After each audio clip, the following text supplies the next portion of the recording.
in the nature of architecture, a little article that Frank Lloyd Wright wrote once, his first sentence was, "Nature makes creatures, but only art makes men." It's an interesting phenomenon to experience art. And all of you are getting a chance to do this by making your sculptures and your paintings. When art comes into play, what goes out of attention is existence. If you become engrossed in the activity of art, you lose self-consciousness. You lose the orientation of identity. You become lost in the activity, as the saying is going. And this phenomenon is due to that square of attention that we've talked about so many times. The framing of a picture, the orientation of regard, which has for its limitations a square of attention. And this square of attention is not just a compositional arrangement, but is in fact a real occurrence that happens in terms of the limitation of duration which one can entertain at any given time. That is to say, your capacity for attention is rather enormous. You could train yourself to expand your capacity for attention, and after some long while, 40 or 50 years of training, you would come to actually experience that there's no limit to how far you can expand your attention.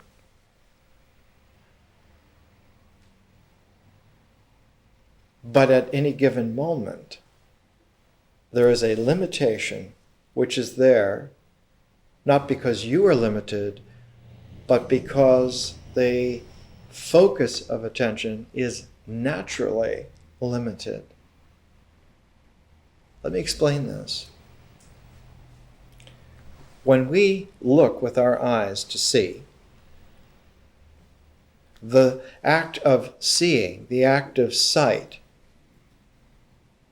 is not just a perceptual act a la psychology or even a la physiology. It's essentially the operation of making use of visible light. But if you look at the phenomenon of visible light, it occupies a space on a very wide spectrum called the electromagnetic spectrum. Visible light, in fact, is just a very little fraction of the electromagnetic spectrum. And the ends of the electromagnetic spectrum disappear into infinities. So that in a very peculiar way, when we say that something is real because we can see it, that's not very sophisticated at all. Gravity is very real. No one ever sees it. Magnetism is quite real. No one ever sees that. You don't see radio waves. You don't see X-rays. You don't see infrared rays. So that visible light, so that the whole act of perception is actually a minuscule fraction of what you can actually determine to be the real. And this electromagnetic spectrum is only 1/2 of what is operative in reality. Complementing the electromagnetic spectrum is the magnetoelectric spectrum, whose frequency is about 10 billion times the electromagnetic spectrum. So that if one were adapted to the magnetoelectric spectrum, and you were a being of this size in the magnetoelectric spectrum, you would walk through the whole physical universe and never leave a trace. You'd be a true spiritual phantom of incredible energy. Is that a speculation? No. It's provable by the same mathematics that makes physics work, that makes astronomy work. Because all the equations of the electromagnetic spectrum were worked out by a very stubborn Scotsman named James Clerk Maxwell in the 1860s. And if you look at the equations for the electromagnetic, for electricity and magnetism together as an energy spectrum, the equations solve both ways. They solve positive for electricity and magnetism, but they solve equally negative for a magnetoelectric aspect of the universe. So it turns out that by saying that we are realistic because we base ourselves on what we can see, you're being extraordinarily naive.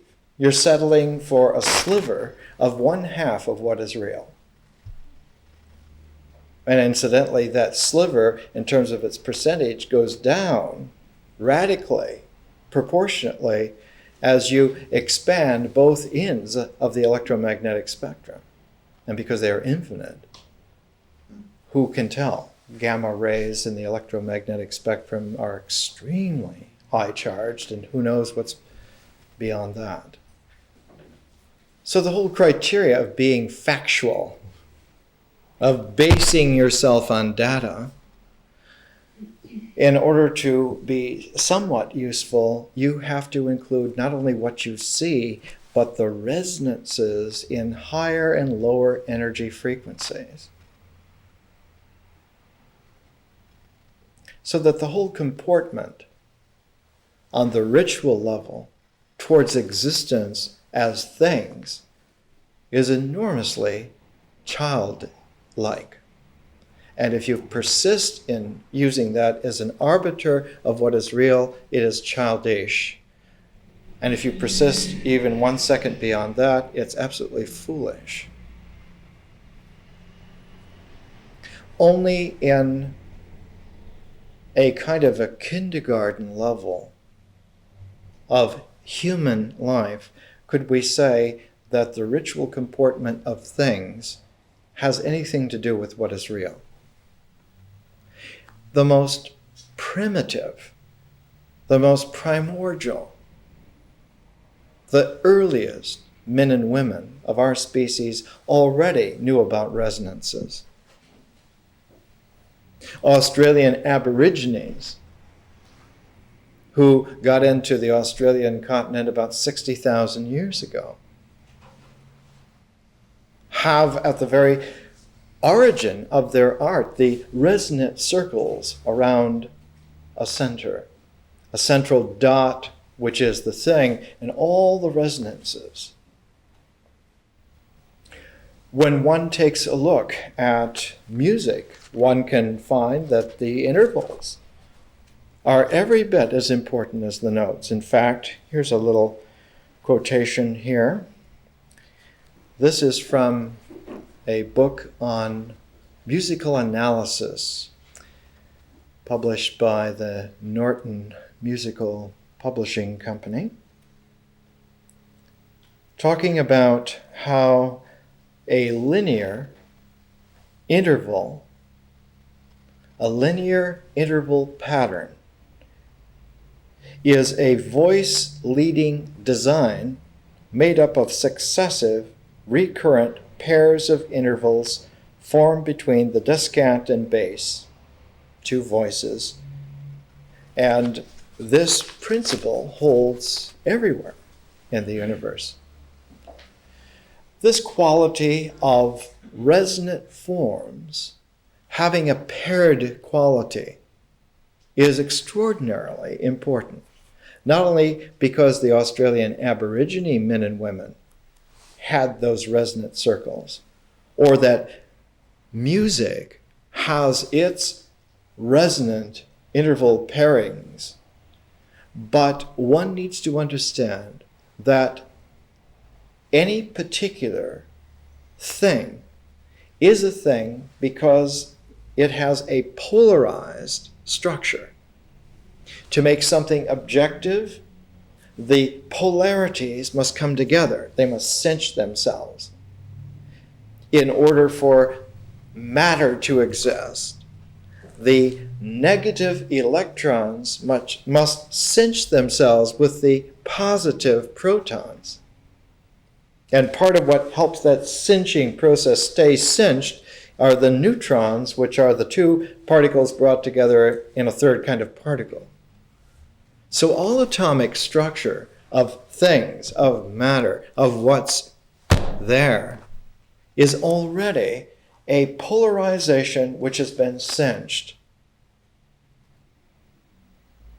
So that the resonance of anything has in its very structure of vibration that paired quality.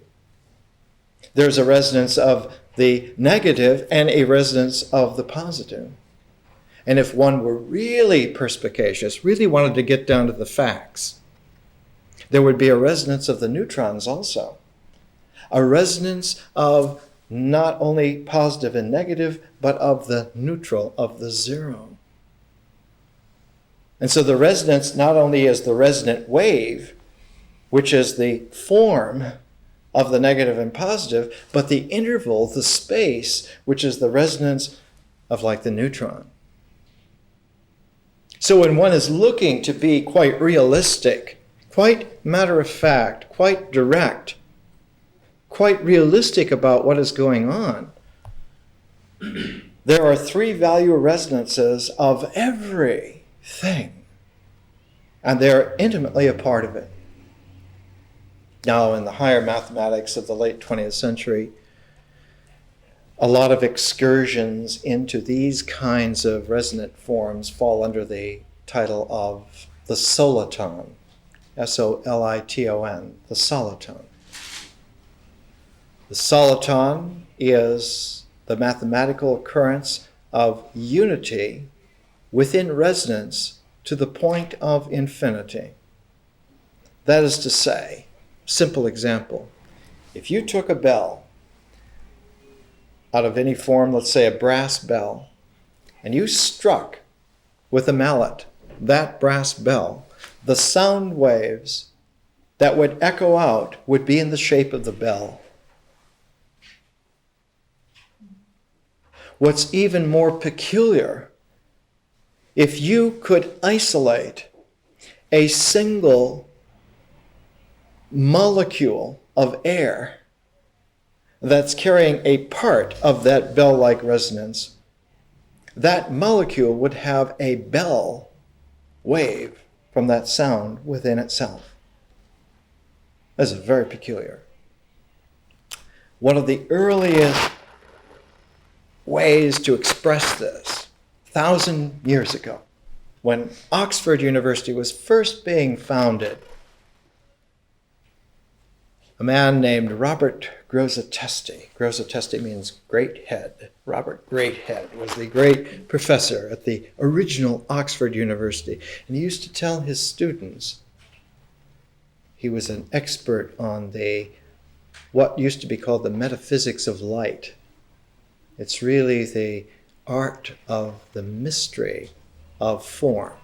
He would say to them, when you see a rainbow in the sky, every part of the rainbow is in itself a rainbow.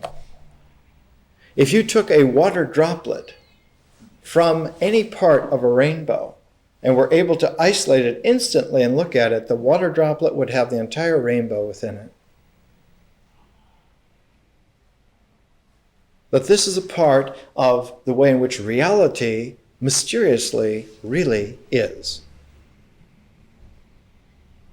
contemporary example. Astronomers are busy exploring the deepest parts of the heavens. If you went to, Mauna Kea in Hawaii, there are already 11, 12 big observatories there. And largely the work is done through variant instruments that are centered around what is called the spectrograph, that is taking starlight and analyzing it. They don't analyze the stars themselves. They don't analyze the galaxies themselves. They don't have little magic spoons that go and dip it out. But they take the light coming from those objects and examine it. Every single photon from a celestial object has the entirety of that celestial object within it. Any photon from the star Aldebaran will contain all the information on the star Aldebaran. You'll be able to analyze. Now, we're not fine enough to take a single photon, so we have to take a number of photons from Aldebaran to analyze it. And we find out that this particular beautiful big star, not very far from us, is very iron-rich, has a lot of iron. So its stars not only have hydrogen and occasionally helium and sometimes lithium, but they have heavier elements. And that fine old stars like Aldebaran are sort of reddish because they have a lot of heavier elements like iron in them. And in fact, all of the physical material that is atomically more complex than helium was made inside of stars. That's where that comes from. And when stars become a supernova, this material becomes the ambient resource, scrap heap out of which all things are made. And so when one looks at an object and hits it to say this is real, one is looking at a very peculiar focus. One is looking at an aspect of the entire universe through stellar evolution that has created the elements, and they are only there in visible light courtesy of eyes that focus in our species on visible light out of the electromagnetic spectrum. And you can see how provisional this kind of insistence on data and accuracy and pounding things and pointing to things, and so referentiality that continues to have things as their defining certainty is an anchor of stupidity. No one in the 21st century past the first grade is going to give any credence to someone who thinks that things are real because they have a referent which you can point to. That's the least criteria of what is real. The full criteria in the 21st century is to be increasingly sensitive, conscious, aware, that one needs to compute all of these resonant focuses, all of these dimensions, all of this historical process together, instantly, always, in order to be rational about what is real. And this is an education that's made to sensitize, at least initially, a population of people so that they can graduate out of this sandbox of stupidity that we seem to be mired in now for several millennia. When I was younger and less disciplined, I used to burn machines out. And they would have to bring in new machines. I once burnt out 3 slide projectors in a row. I mean, like, ding, ding, ding. So eventually they used to have this technical crew that would follow me around. I was teaching in Canada in a place that had no walls. It was a 15-acre building with no walls. Just huge parking lot sized levels. There were 3 of them. The lighting was these powerful lamps. They were mercury vapor arc lamps set about 65 feet above the bottom floor level. And because the light was so powerful, they wanted to have a colorful office-scape. And they settled for a bright fireball orange carpeting that went for acres. And because they needed to have some defining walls, they had these little 5-foot-high screens out of kind of Protestant Easter lavender. So you had fireball orange, you had lavender, and you had this mercury vapor lamp. And after about 4 hours in the building, you would blink, and the images would keep, there. And for hours afterwards, you could go out into the snow, and you could see the building very clearly just by continuing to blink. And I told them that if they didn't keep a technical crew with me, that I would burn out the building. And they took me seriously. How are we doing now? We're okay. All right, we're back up. We're talking about resonances. We're talking about how it's the circles of the resonance, but the circles now are going to be in the shape of whatever thing it is. But abstractly think of circles. As you enter into a resonant field, you come in from a certain angle, and you experience the resonances as you come to the object. And then when you leave the object and continue on in the resonant field, you come to the resonances again. So that if you were able to be very quick about your yoga, if you were super yogi like Patanjali, who developed the way in which a Raja Yoga works, he could freeze frame perception so that it would occur nanotick by nanotick, and one could actually experience that that's how it works. The Buddha was a classic super yogi, and he could move so much faster in his conscious apperception that he would outstrip the movement of thought. And that's how he was able to see that thought contains, each moment of thought, each quark of thought contains 16 parts. Each bodhicitta has 16 parts. The first 8 of which always occur separately, and the second 8 always occur as a trill. They are never separate. They're always as a trill. There are 8 of them, but they flow as like a little superstring, like a cosmic superstring. So that the Western perception of sound into an octave of 8 notes is very Buddha-like. Not Buddhistic, but very super yoga-like. The octave of the notes is the approach in resonance to anything in terms of its abstract structure. But also, as you would leave that thing, you would have the 8 notes again. They actually form concentricity, spheres around, but one's experience from a limited angle of approach gives one the sense of 8, then the thing, and then the 8 resonances again.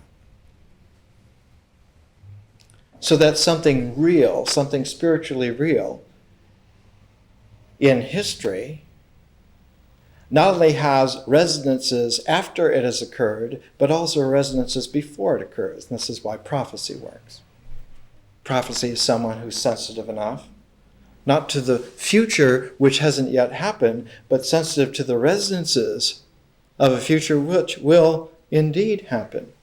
Not that it's predestined, but that one senses the resonances, and the universe is wild enough that if someone were capable on that level, you could, as you experience the resonances, modify them so that the thing itself becomes artistically shaped and occurs exactly as one has set up the resonances, because it works both ways.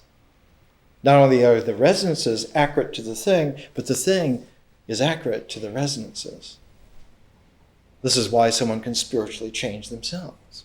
You change your resonances, you change what is there. You change the ego. It has to change. It's a universal principle. On this level, though, this requires a lot of sophistication. One has to really be an artist in reality. And what we're concerned with here, this is grade school for just entering a time period which is called the third millennium, which is actually very, very, very late in the development of our species. We've been around about 4 million years, and we really have earned the right to be mature. If we look at these resonant pairs, and they always seem to occur in pairedness because we are objective in our stance of looking at them. We are physiologically in our body, which is the cinching of the polarities into things, but also in terms of our mind. The mind, just like the body, occupies a cinched polarity, an objective phase. And so the mind is quite real and agrees with the body. The mind, in its gestalt-making sight, agrees with the body in its bifocal-eyed focus. That's why they work together so well. But there's a third objectivity that takes place. There's a third objectivity because one's spirit also can be aligned with the body and the mind. And art has to do with the objectivity of the spirit. And when all three are aligned together, one gets a very powerful alignment, which is no longer what one would call just the mathematical term in the late 20th century is a vector. Or one can just say an alignment. Look how powerful it is when the body and the mind are aligned, which is like a hatha yoga.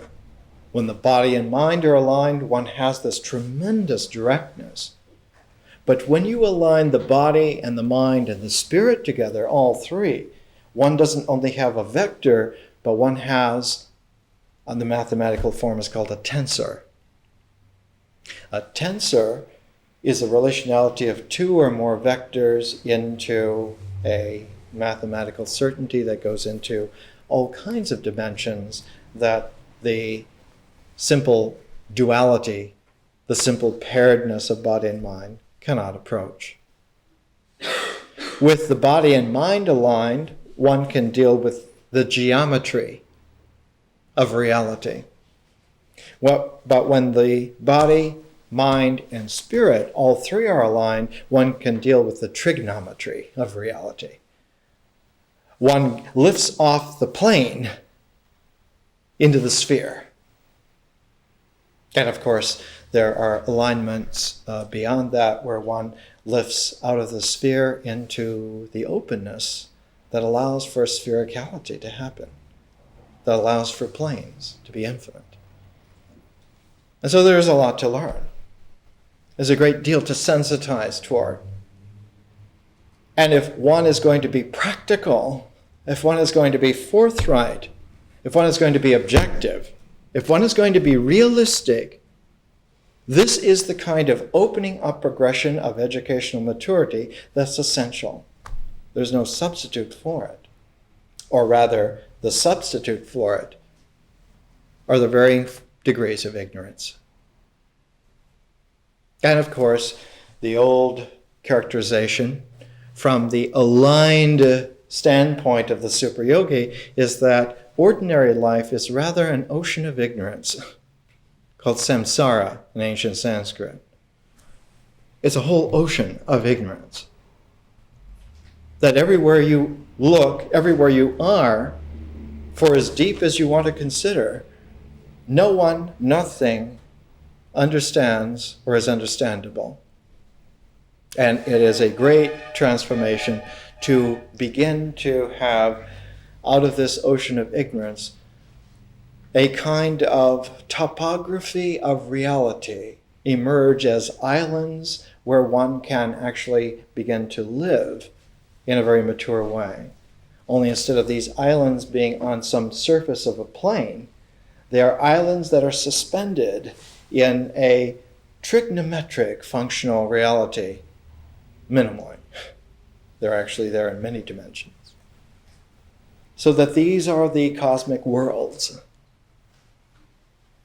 Every single being of us has all of these capacities, just like every photon from Aldebaran has the entire readout of the star in it. We have the readout of everything that is real within us. And so our resources, our capacities, are literally infinite. An education that does not alert you to this, does not sensitize you to developing this, does not offer you the beginning qualities of maturing this, is not worth paying for. It's not worth attending. What are those degrees? What can you do? If you take your degree to some other star system in some other galaxy, is it any good? They haven't even heard of our star system. And so it's on that kind of a scale that we now want to be real. We would like to mature ourselves. And as we do so, it's not just in terms of the dramatic choreography of interstellar men and women, but there is a complementarity where the inner qualities of our advancement are truly interstellar also. We become acquainted with ourselves as being native to dimensional perspectives that one can hardly even list. The language just doesn't have vocabulary for it. So that in our education, a month and a half ago, when we began the second year of our education, 2 years, because one has a polarity, one has a positive and a negative, one has an integral and a differential. The integral always acts like a positive in that it wants to come together. Positives add. What is something that is positive? It's not because it has a little plus badge on itself, but because its tendency is to add, to come together. And that arithmetical predilection for adding is complemented by an equal mathematical predilection for multiplying. And so addition and multiplication are quite equal in their universal application. And it doesn't matter where you are, what star system, what kind of being you are, how alien or how domestic you are vis-a-vis whatever. Those qualities, those processes are so endemic in reality that even inorganic matter shows the integral and the differential. Light itself is capable of absorption and of radiation, so that energy is able to be understood in terms of radiation and also in terms of its absorption. The spectrograph works by absorbed light. There are whole spectrographs that one can make for radiation also. And so we work with an ambidextrous freedom. And this ambidextrous freedom allows us, eventually, such beauty of movement that we become ballet-oriented instead of just scenario-oriented. Instead of just blocking out certain ritual certainties. I should not use the word certain twice there. That's kind of like an alliteration that's a little esoteric. Instead of blocking out specific sandbox scenarios of ritual, one then is able to choreograph instantly a ballet of dance. And this is exactly then the level at which the universe changes. It changes from ignorance, from samsara, to maya.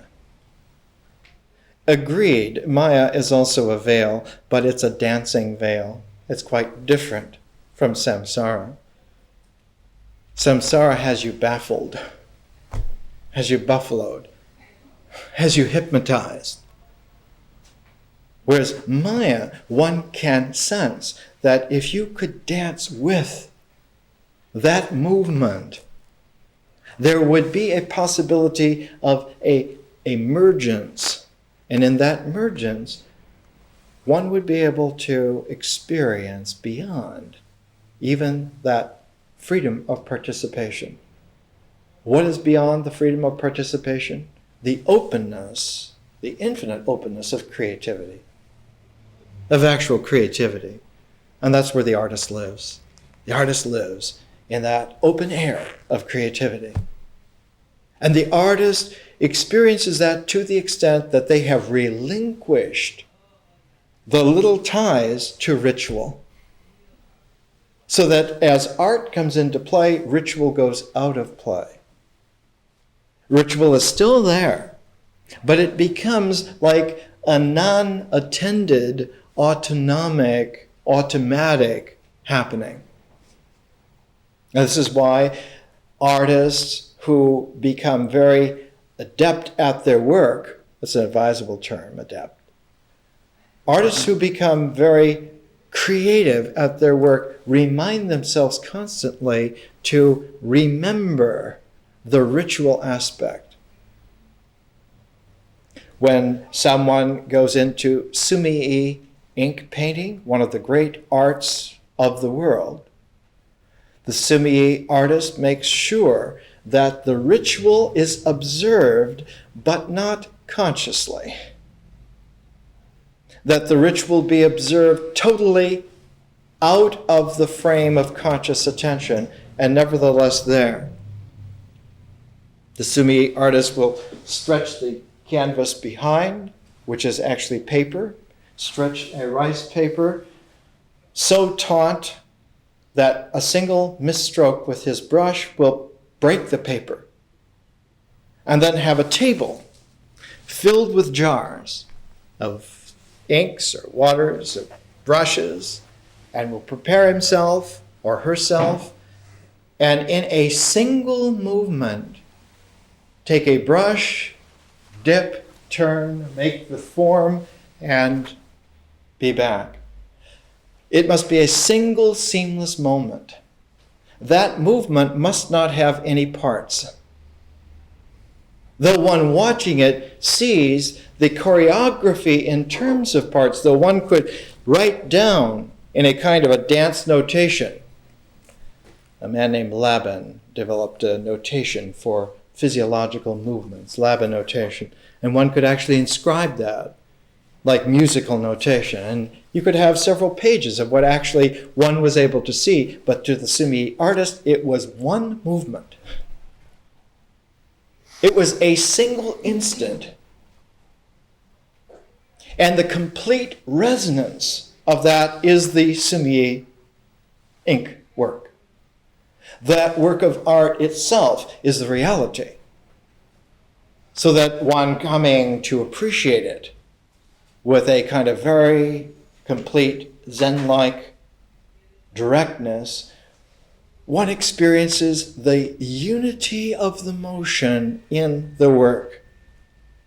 And one experiences in oneself that unitary motion that is stretched in terms of some kind of physical movement and choreography of elements, but they're seamlessly brought together and released in such a way that the resonances are also seamless. Now, this is extraordinary,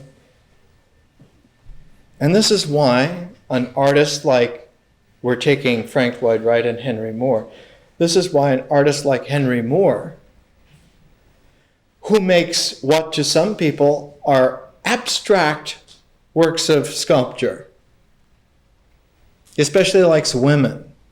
He likes to make sculptures of women, only they seem to many that these are abstract forms of women, but Henry Moore likes to put his forms of so-called abstraction in nature, because their positioning in nature allows for their full resonance to be experienced. And it turns out that the sculptural works of Henry Moore are not abstract at all. They're like the Sumier painting. They simply bring together the entire integration cycle into one movement. So that when his work of art is placed in nature, nature accepts that work of art as a part of its ecology. Nature did not make that sculpture. Nature makes creatures. But art makes people. Art makes the human conscious. And we belong, we fit into nature with artistic completeness so seamless that it becomes real. For the integral and the differential are cinched always in the real. That full complementarity is there all the time in the real. Any given photon is already integral and differential at one and the same time. But art is the first time in the universe that objective form happens in the differential mode. A work of art is a differential form and not an integral form. The spirit is a differential form, not an integral form. The body is an integral form. The mind is an integral form. But the person, the spirit, the work of art, is a differential form. It works like a prism. It's not meant to bring together, but it's meant to convey transformatively back out again. So that at the very beginning, when we talked about vision 6 weeks ago, vision as consciousness, we had this kind of a statement here in our educational outline. We're considering vision as a transformation medium. In any concern with understanding form, we make a symbolic shape. For example, the mandala, the symbolic wheel. What is captured in this focus are all the elements and relations, the notes and their intervals, plus their scale, proportion. All of the elements and relations that go to create the centering synthesis. Here, we might say that there is a form known as the amulet. The amulet is the ultimate designation of an integral form. It protects its meaning. And its meaning is not a content of the mind, but it's everything there in the integral cycle. It is the physicality of it as an existential assemblage, things that are real. A sculpture out of elm wood is part of an elm tree. The chisels, the mallets used to sculpt it are part of that sculpture. The hands that hold them. So there's physicality there, existentially. There's ritual comportment. There's the level, the mythic level, where feeling-toned intelligence has experience and conveys itself in a process known as a language. The language of sculpture is not like a literary language like English, but nevertheless it's a language that one can learn. Like music, it's a language one can learn. And so all of the integral ecology is brought together, but not only brought together as an amulet, but that amulet instantly turns itself inside out and becomes like a talisman.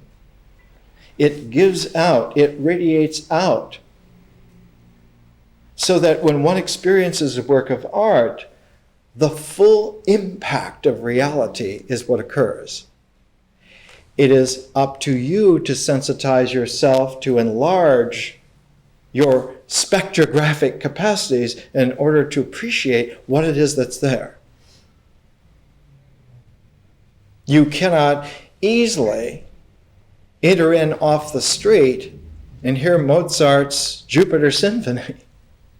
But you can sensitize yourself so that there comes a moment some years hence where Mozart's Symphony number 41, Jupiter, occurs to you as an unbelievable, almost a tearful form of recognition of infinite dimension. How could it be that a rational animal could make such a form? No way. And so one comes to realize, even on this level, we're not rational animals at all. We're infinite spirits who are at home in the real. And we can use whatever is there in the world in which we are currently living to cinch this, to resonate this, and to throw it up into the air like confetti of stars for beauty. Let's take a break and we'll come back. A differential form is different from an integral form. A differential form shows its zeros. A differential form shows its intervals as a part of its composition. An integral form always tucks in all of its elements into a synthesis so that no Tao shows, but a differential form has the Tao blowing freely through it all the time.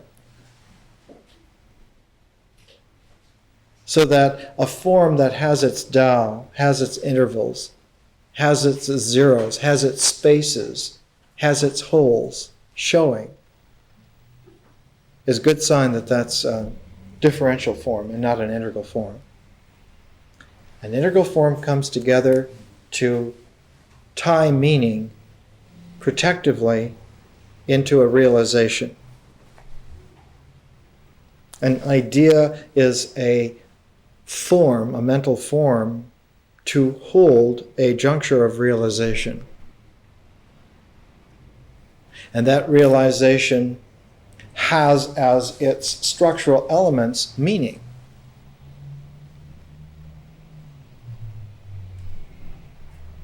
When that meaning is realized and accepted, then that's what truth is. So somebody asks you to define truth, you can define it. Truth is a meaning that's fully realized and accepted. That's what it is. You see, after several thousand years of education, it's no difficulty defining these difficult terms at all. Mr. Pontius Pilate, truth is meaning realized completely and accepted. But that's not the end of the story. Because the meaning, which is fully realized and accepted, resonates. And those resonant vibrations of truth are what make the spiritual realm real. They're what makes the conscious dimension to time and space as objectively real as time and space. In fact, because consciousness is a differential dimension, it has a lot more extent to it than time. Time is always a dimension that's bound up in a form. Time belongs to integral forms. It belongs to existence, and it belongs to ideas. It belongs to the body and the mind. But time is a secondary dimension in terms of differential forms. because the conscious dimension outstrips the extent of time. Time always has a beginning, a middle, and an end. Otherwise, it wouldn't be time. Boundless temporality is eternity, and one can't call that time at all. Consciousness as a dimension belongs to boundlessness. There's no beginning and there's no end in the dimension of consciousness. One says, well, there's a moment when you realize your consciousness first. I guess the first time I ever read a description of someone who first realized their consciousness, I was about 17 years old, and I was reading D.T. Suzuki's account of when he was a young man in the Japan of the 1890s, and he had an invitation to go to Chicago in America and make a translation. And he asked his teacher, his guru, Shoyen Shaku Suzuki, may I go to America? And his guru said, yes, you can, after you have had your first satori, after you've had your first realization in your Zazen training, then you can go. But if you don't go, you will have to kill yourself. The old Japanese masters were very blunt about it. Either yes or no. No more swimming in this ignorance. No more, this is it. And so D.T. Suzuki said that, as usual, he put everything off until the last evening, and he was sitting in the Zazen, and he finally got it that he'd run out of time. Now he was going to have to commit harakiri. And just at that moment, he just let everything go. And of course, that was it. He said he came out of the Zendo, and he was absolutely shocked. He said in the night, this was in Kyoto, all of the trees were transparent. All the buildings were transparent. He looked down at himself. He said, I was transparent too. Because a fully realized integral immediately becomes active in the differential eternity of the invisible realms of resonance. And because one is real there, the visible world is such a small sliver of what now is real that the visible world becomes just a convenient plane of one color out of a whole spectrum of dimensions that are now equally real. One sees in the invisible much better than one sees invisible. Visible light is limited to a sliver of 1/2 of the spectrum, whereas the invisible realm are both spectrums complete and complementary fullness. And that way one sees truly. There was a painting by the American Zen artist Morris Graves of this bird that had realized itself. And this bird was huddled, and the resonant forms of this bird were hovering around it in ever-increasing shimmering brightness, and the eyes were huge. They almost were as large as the body of the bird, and in the Manipura chakra, in the solar plexus, there was this spiral whirl of galactic light. This little bird had come to full realized integral consciousness. It had flamed into being real in the invisible. These qualities, like the 21-year-old D.T. Suzuki or the mystical Morris Graves, or we're talking now about Henry Moore and Frank Lloyd Wright, these qualities of artistic expression carry the differential form of the person into objectivity. It's just not an objectivity which is that, but an objectivity which is ever so much more real. because you realize that what you can knock on with your hand is a very limited aspect of what is real. The powers of magnetism and gravity and who knows, the list is very large. One supposes on a very naive level that we have understood everything there is to know about mathematics because it's so rational, it's so well understood, it's taught in every high school on the planet, and yet every year there are more monographs published about new areas of math than the entire libraries of math from the previous year to the beginnings of history. It's like the whole planet's waking up to the fact that there's an infinite joy of discovery, which is our true heritage. And we don't have to be limited by ignorance ever again on any level. And that the education is not so much a promise that it's might be that way, but it's an invitation to come and discover that it is that way and always has been. And just as consciousness as a dimension outstrips time, it also outstrips space. It turns out that space is integrally tied with time. That's why you can call it time-space or space-time. That when the cinching of polarities happens, time and space are tied into bows. And that when you open up the present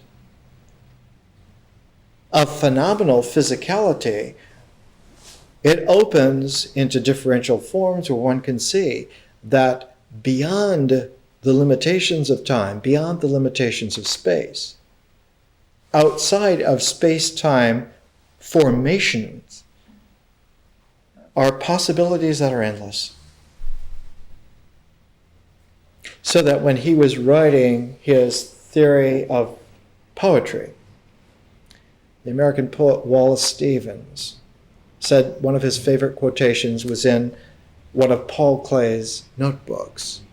And Stevens said it woke him up because Clay said that he had learned to see in a universe so wide that straight lines were seen to fall and curve round. Stevens said this is the familiar intelligence of artists. They live in a reality so vast that the limitations of time and space, of existence, and even of mind are only provisional sketches towards a work which they themselves now are beginning to manifest in their art.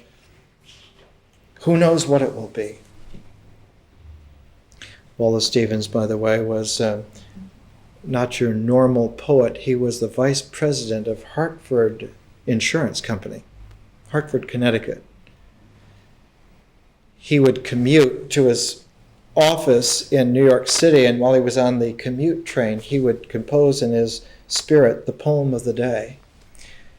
And when he got up to the nth floor, his executive secretary, her first business of the day was to take the poem. Now you spend the rest of the day as the vice president of this huge insurance company, and then when he commute back, he would re-enter into this vast dimension. Nobody in the insurance world knew that he was one of the world's greatest poets.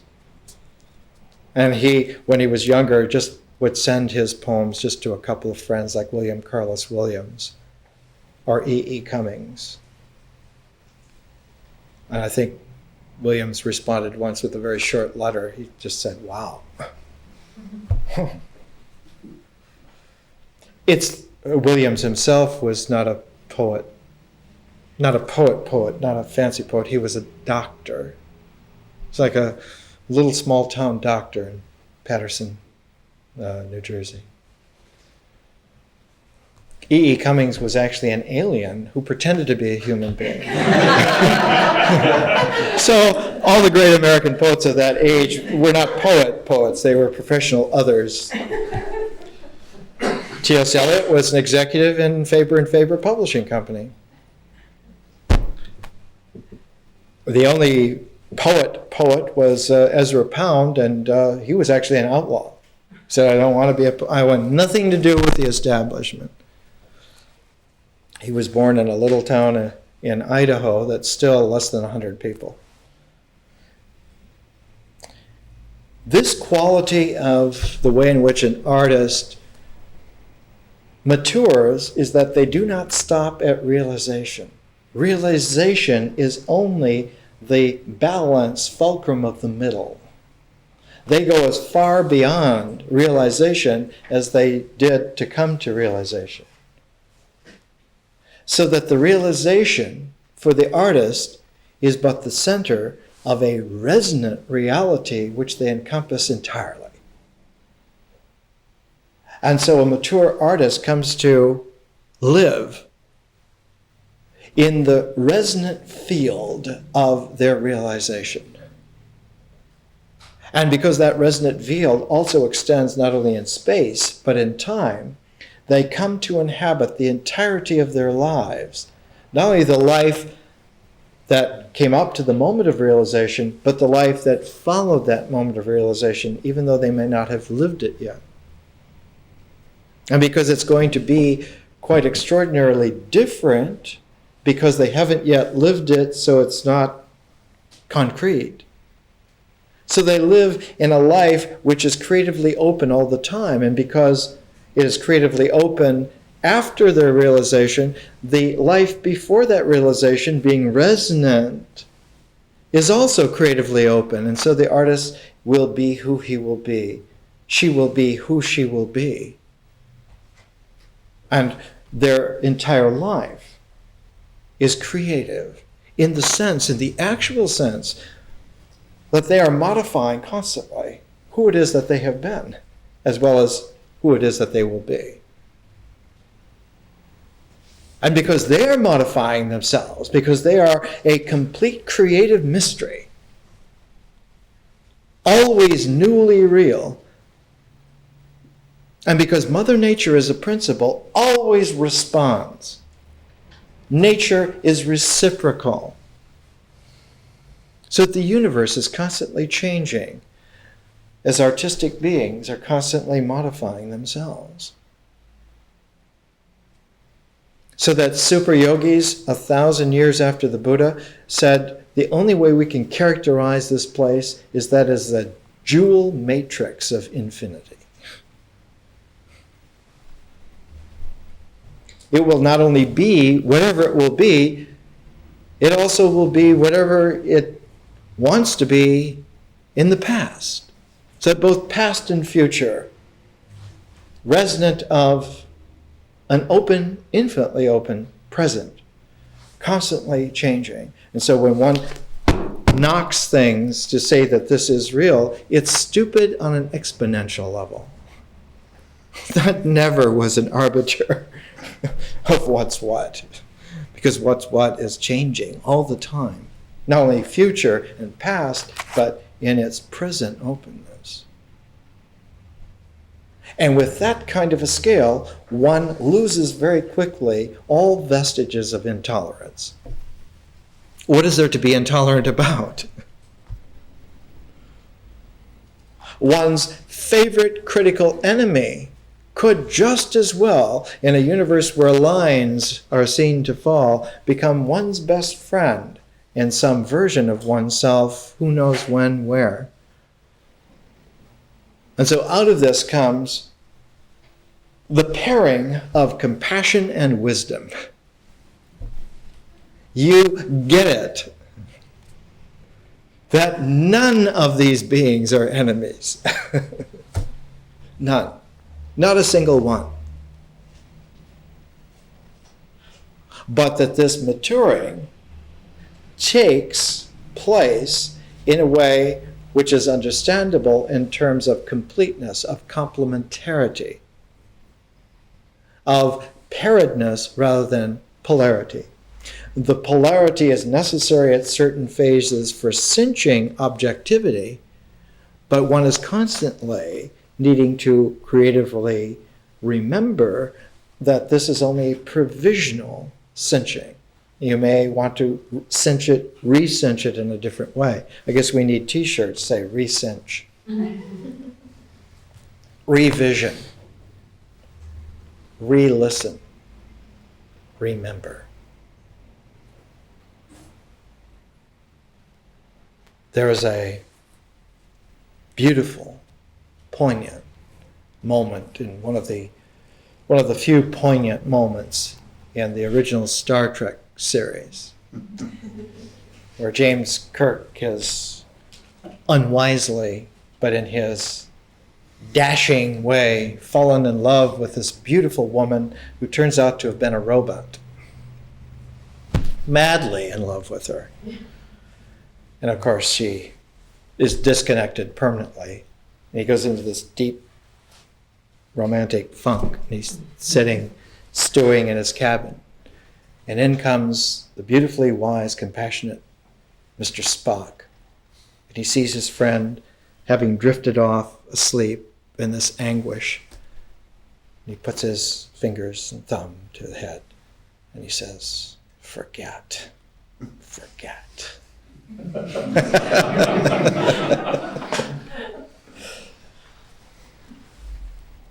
mean, who else is going to drive this ship? We need you. We're not going to jump those bad guys. You jump those bad guys. We need you.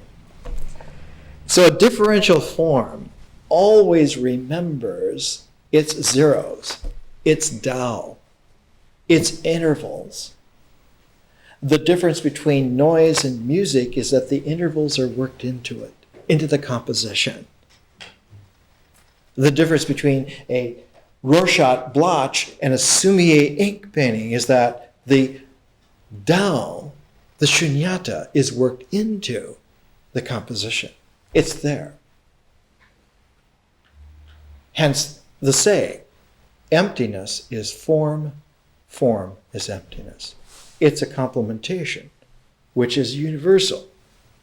It not only is, but it is truthfully.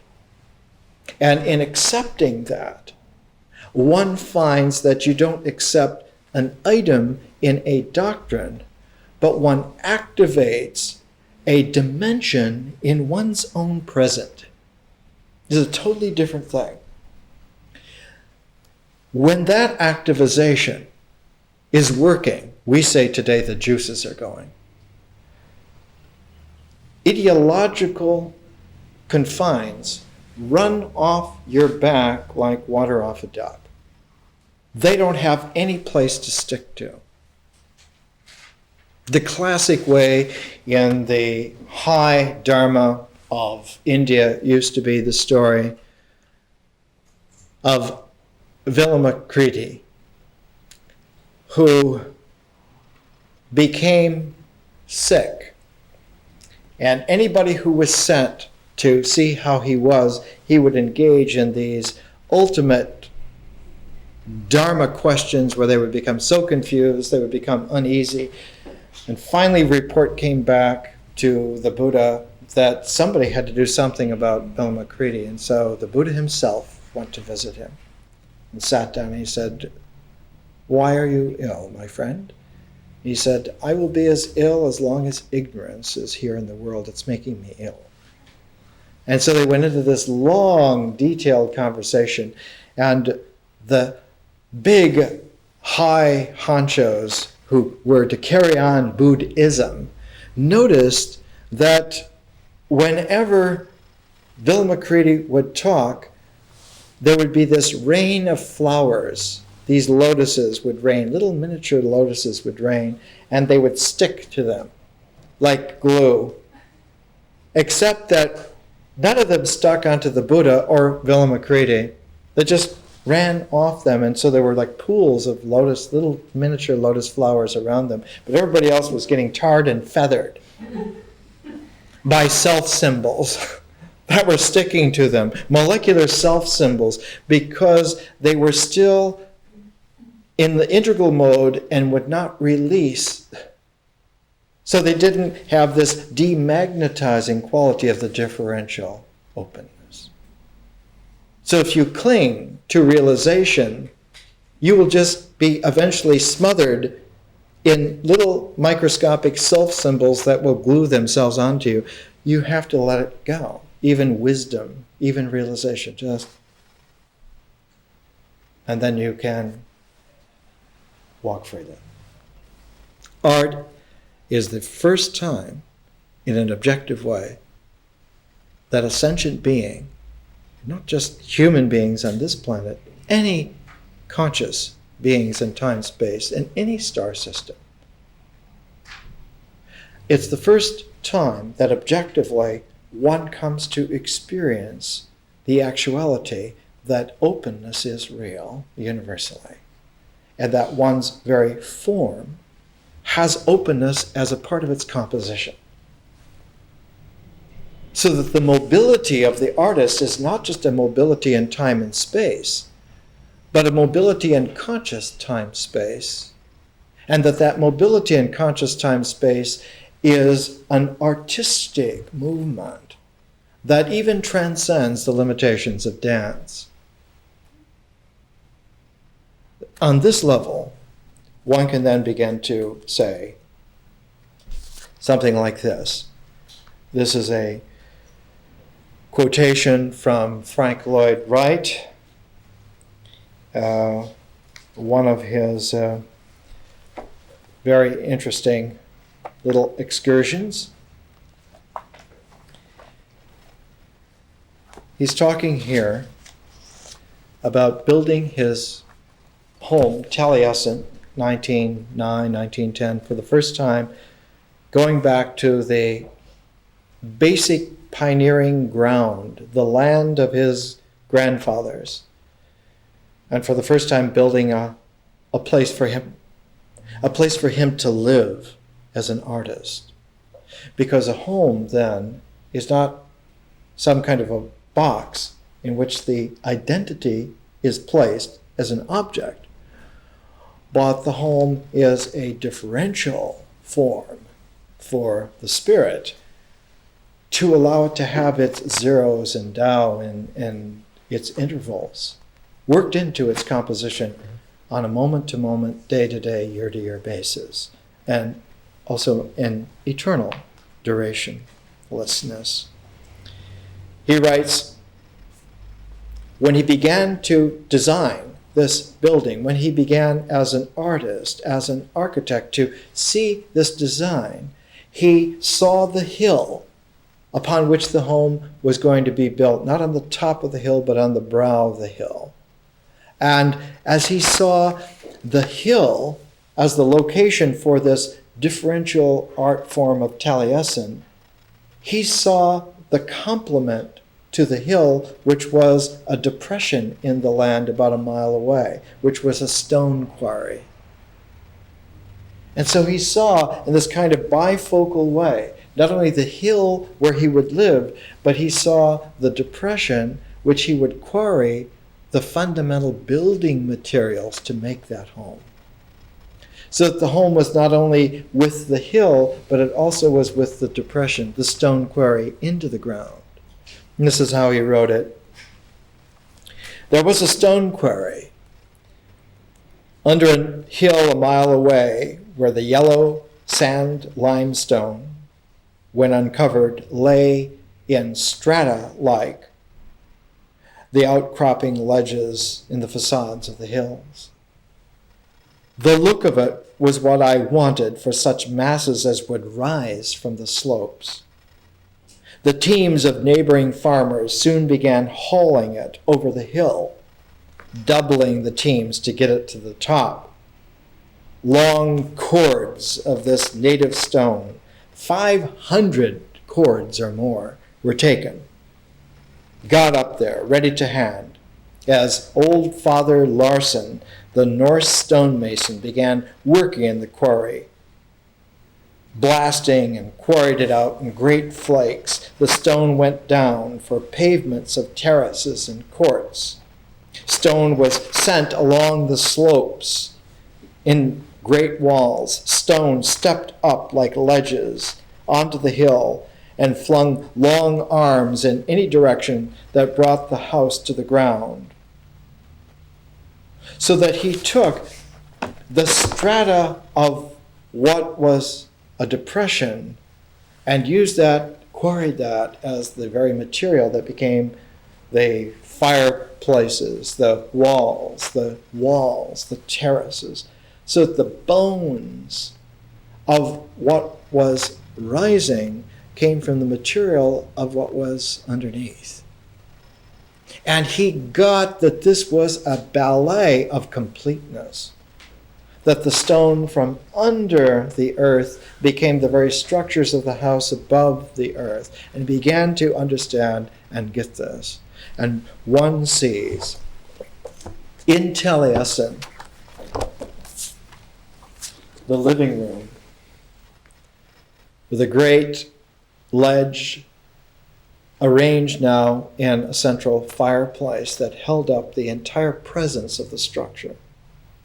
A presence of the structure which, as it occurred to Wright more and more, that the fireplace, the hearth, the opening in this kind of ledge-like central pillar, the space in the presence of the objectiveness, the material of the house, was the place in which the light of the life was placed.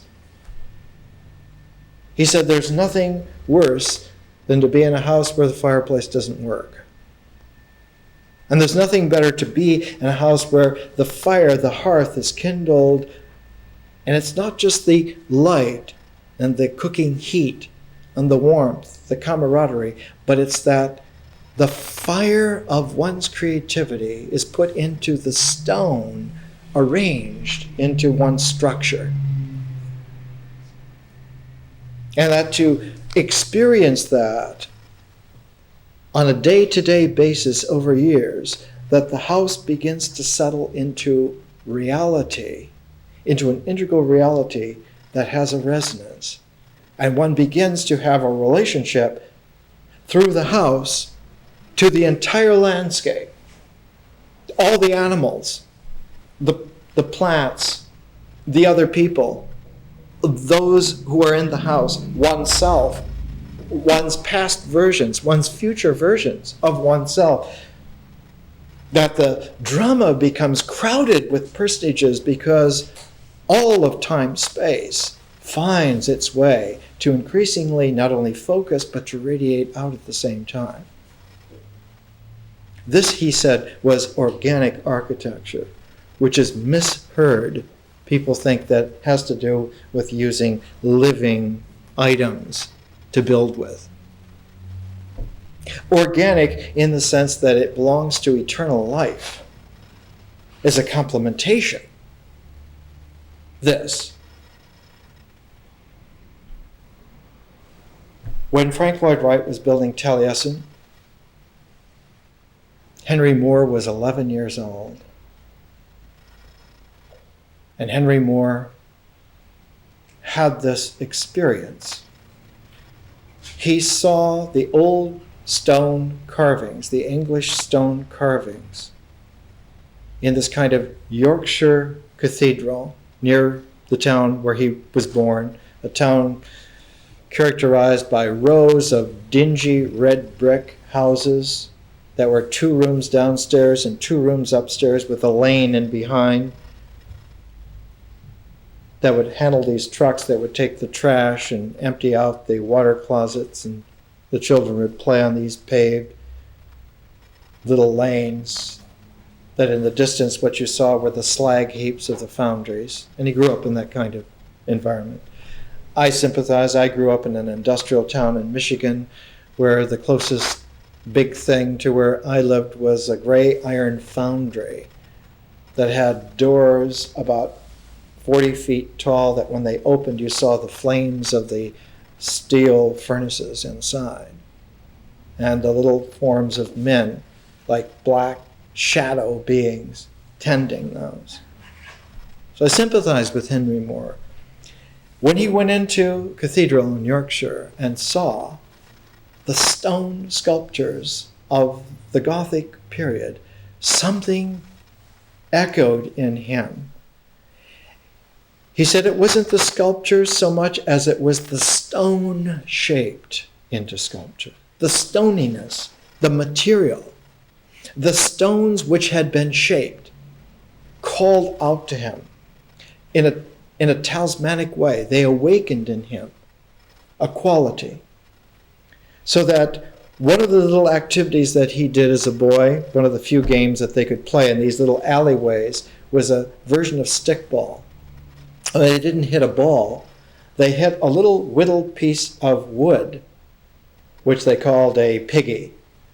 And they would hit this piggy with the stick, and it would fly up in the air, and then you would hit it like batting a ball. He began to get these intense sensations of pleasure of whittling these little piggies.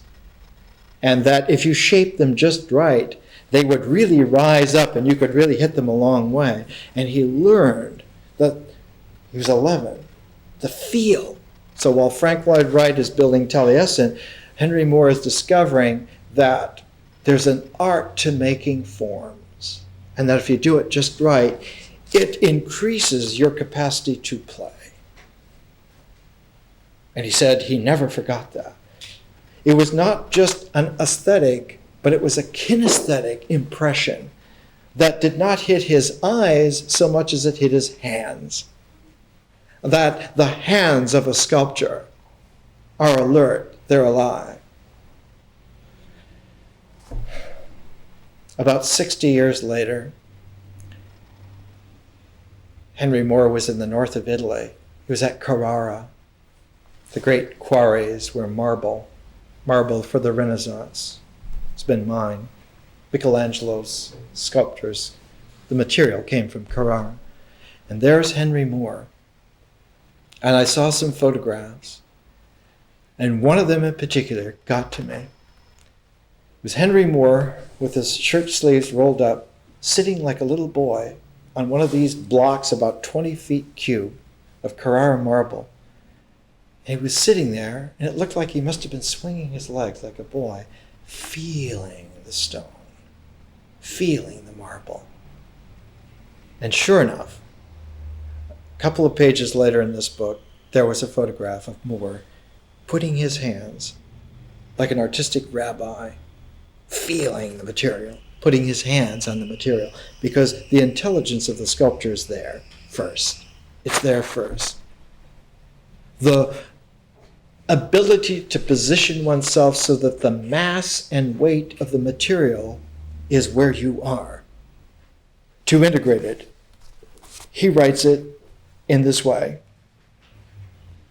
This is from Notes on Sculpture, Henry Moore, talking about the artist, the sculptor, about himself in third person. He gets the solid shape, as it were. Inside his head, he thinks of it, whatever its size, as if he were holding it completely enclosed in the hollow of his hand. Notice that the hand to him is not a grasping, but it's a cradling hollow. Notice the relationship, almost like a child to a mother.